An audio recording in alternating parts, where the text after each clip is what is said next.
কেউ নোয়াখালীর তো পাওয়ার শেষ হয়ে যাইতেছে। যে নোয়াখালী আমাদের কুমিল্লার রকাফাকে নিয়ে খারাপ মন্তব্য করছিল, সেই নোয়াখালী এখন সরাসরি মঞ্চে এসে ক্ষমা চাইতেছে। তারও নাকি পেজটা হ্যাক হয়ে গেছে আমাদের এসকে মিডিয়ার মতো। তো চলুন ভিডিওটা দেখে আসি, ভিডিওটা দেখলে অবশ্যই মজা পাইবে। আসসালামু আলাইকুম। আমি মোহাম্মদ আবু তালেব। গতকাল সোমনী চৌরাস্তা হেলিপ্যাড মাঠে নোয়াখালী বিভাগ দাবিত মানববন্ধন কর্মসূচিতে একটি অনাকাঙ্ক্ষিত ঘটনা ঘটে যায়। কর্মসূচিতে প্লেকার্ড হাতে আমার একটি ভিডিও ও ছবি সোশ্যাল মিডিয়ায় ব্যাপকভাবে ভাইরাল হয়ে যায়। এই প্লেকার্ডটি আমি কর্মসূচিতে থাকা এক ভাইয়ের হাত থেকে নিয়েছি। প্লেকার্ডটি আমার নিজের ছিল না। আসলে কাউকে পার্সোনাল আক্রমণ বা কাউকে ছোট করা আমার উদ্দেশ্য ছিল না। আসলে কর্মসূচিতে থাকা শত শত মানুষ ওই ছবিটি দিয়ে পোস্ট এবং ভিডিও করেছে, কিন্তু অনাকাঙ্ক্ষিতভাবে আমার ছবিটাই ব্যাপকভাবে ছড়িয়ে পড়ে।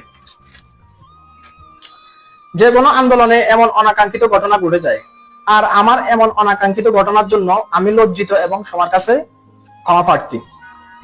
কে বা কারা আমার ফেসবুক পেজটা নষ্ট করে দিয়েছে, যার কারণে আমি আমার ব্যক্তিগত ফেসবুক পেজ থেকে ভিডিও বা কোনো বার্তা দিতে পারিনি।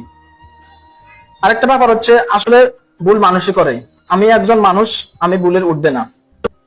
আর যে বোনের ছবি দিয়ে এই ঘটনাটি ঘটেছে, আমি ব্যক্তিগতভাবে ওই বোনের কাছে লজ্জিত এবং ওনার কাছে আমার আবেদন, উনি যেন এই ব্যাপারটা ক্ষমা সুন্দর দৃষ্টিতে দেখেন।